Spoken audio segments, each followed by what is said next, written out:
Olá, doutoras e doutores, aqui professor Celso Cavalcante, aqui do curso Método Direito.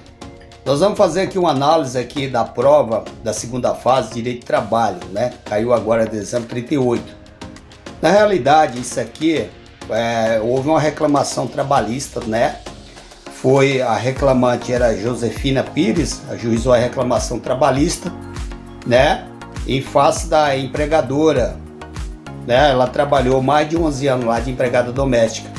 E ela requereu aqui na reclamação trabalhista o vínculo empregatício, né? Reclamação trabalhista pelo rito ordinário, né?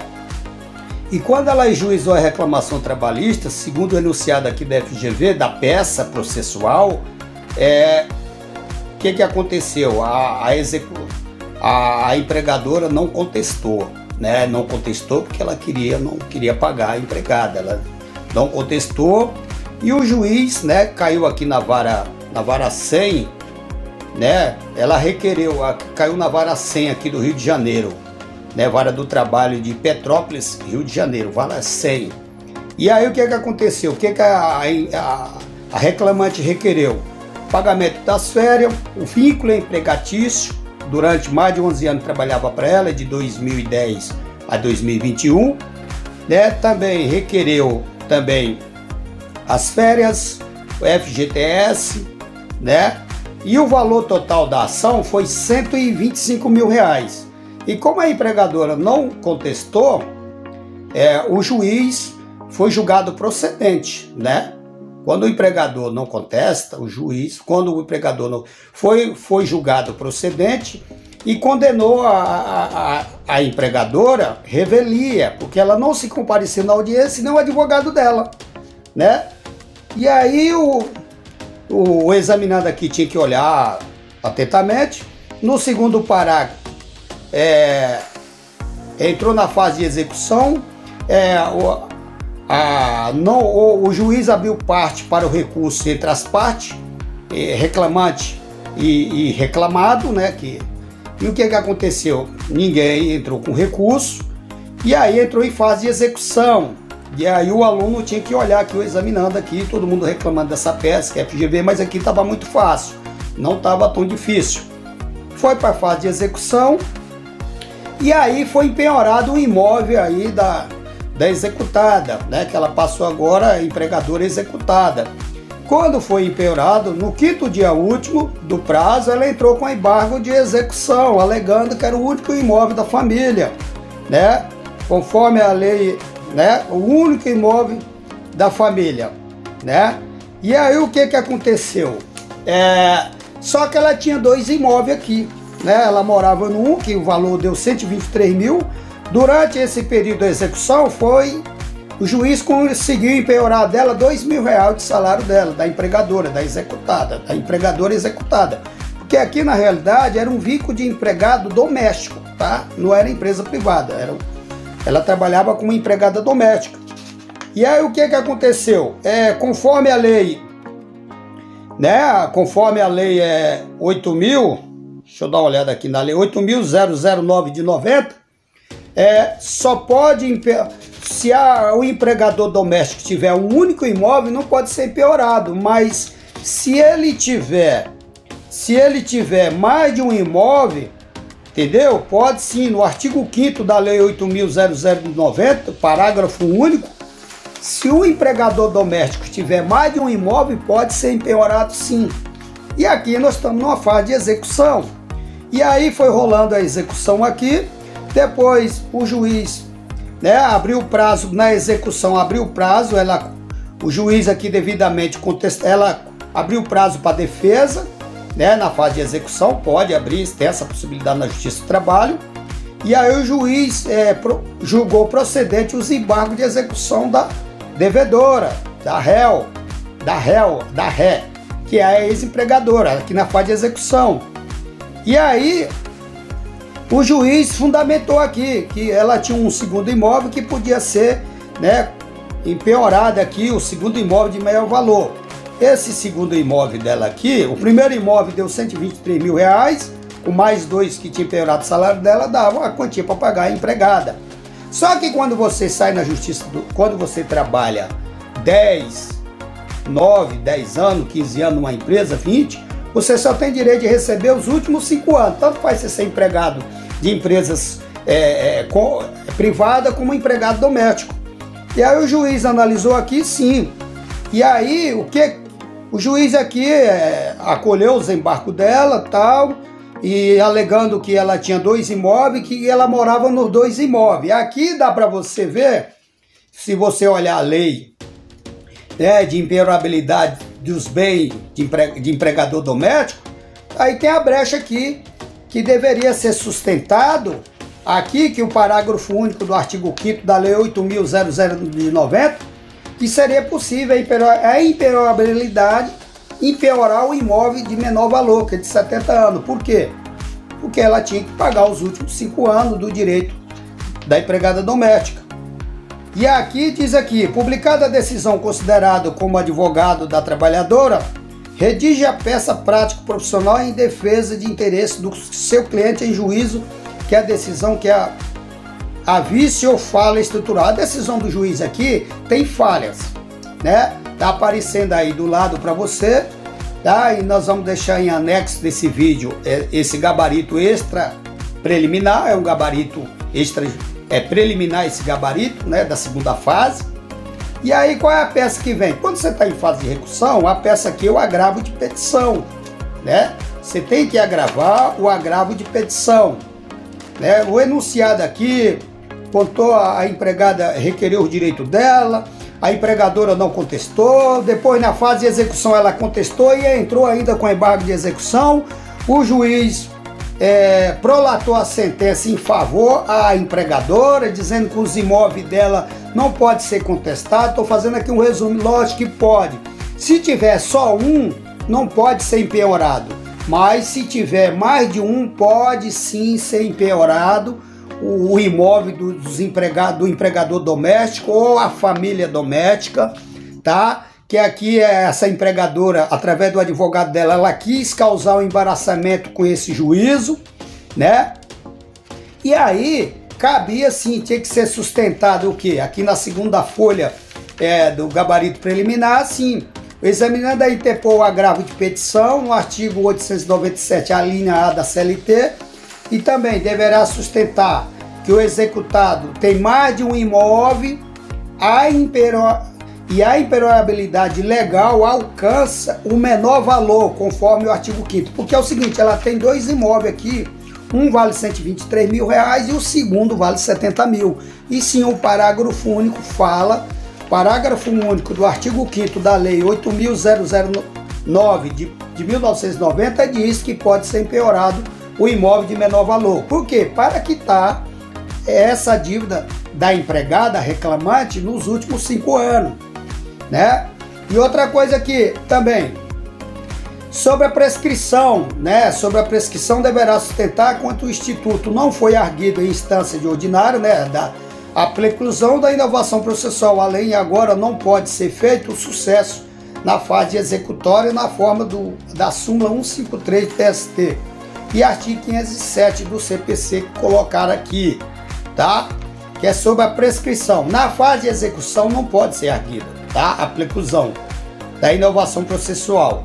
Só na fase de conhecimento, mas na fase de execução não pode, tá? Conforme a súmula 153 TST e o artigo 507 do CPC. Também houve também o empenhoramento do salário dela de 2.000. Não pode, conforme o artigo 833, inciso 4, parágrafo 2º do CPC. Mas pode ser empenhorado parcialmente, porque a patroa, a empregadora executada, era empregada de uma empresa também.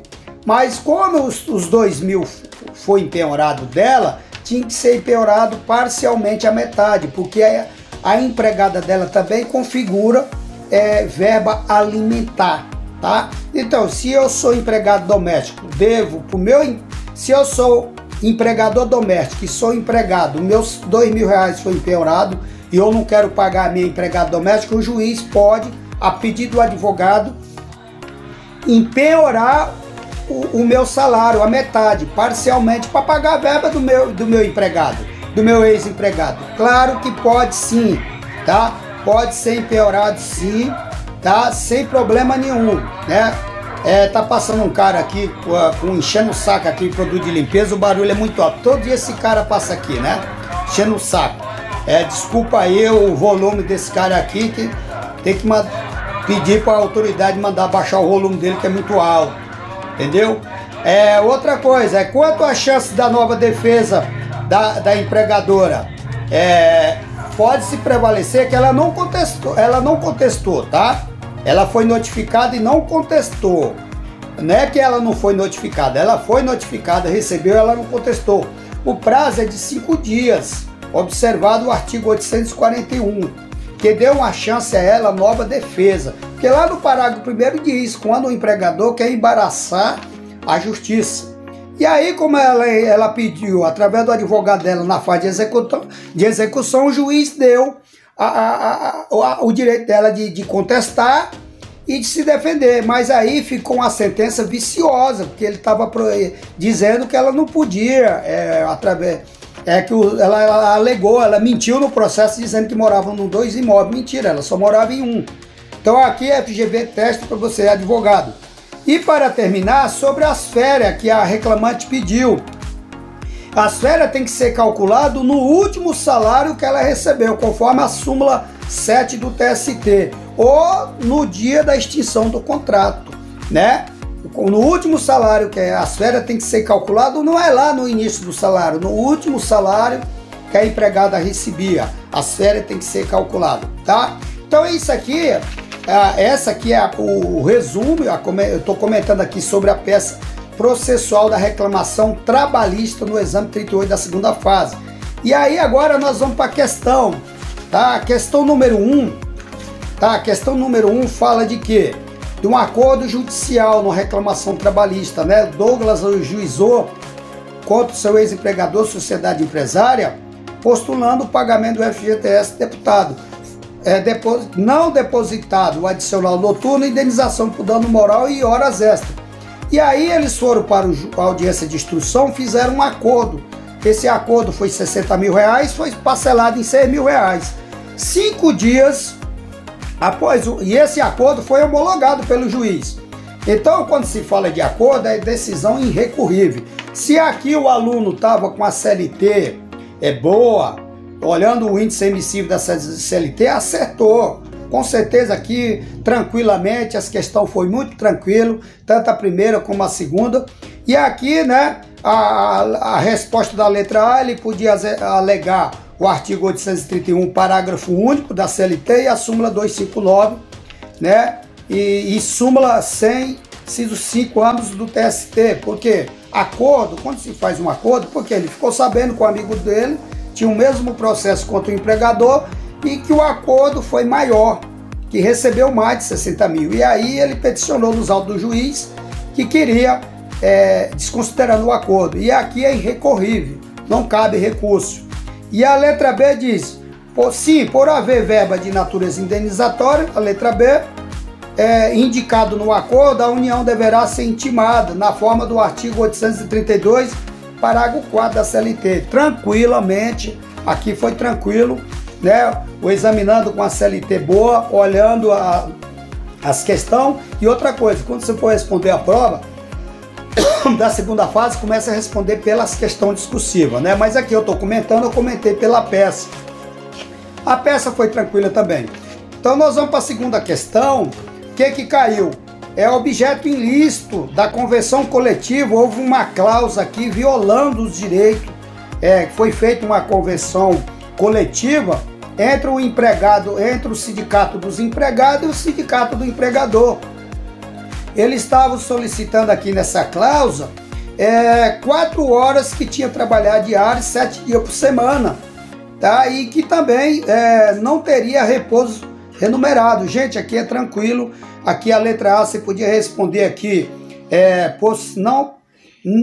isso ia dizer, não, por se tratar de objeto ilícito, constituído o direito indisponível para o efeito da negociação. Então essa cláusula aqui, ela é inegociável, tá? O artigo 611b, inciso 9 da CLT, tá? E o tema 1046 do STF. Mas você colocando aqui da CLT, tranquilo, que é objeto ilícito, isso não pode ser negociado, tá? Também a ação deve ser movida contra a sociedade. E aí a questão B perguntou de quem pode ser, a ação do empregado pode ser movido contra quem? Dos empregados, sobre esse acordo, né? Contra os sindicatos do empregador, contra o empregador, contra os dois sindicatos, dos empregados e o sindicato do patronal. Pode ser movido, que é o litisconsórcio passivo necessário, conforme prevê o artigo 611-A, parágrafo 5º da CLT. Tranquilamente aqui a questão 2, e aí nós vamos para a questão 3. Reclamação aqui, ó, o reclamante ajuizou a reclamação trabalhista contra um hospital que prestava serviço para a União, né? E aí, o que diz aqui? Entendeu? E não foi observado, não foi fiscalizado esse contrato de trabalho, né? E os direitos trabalhistas aqui.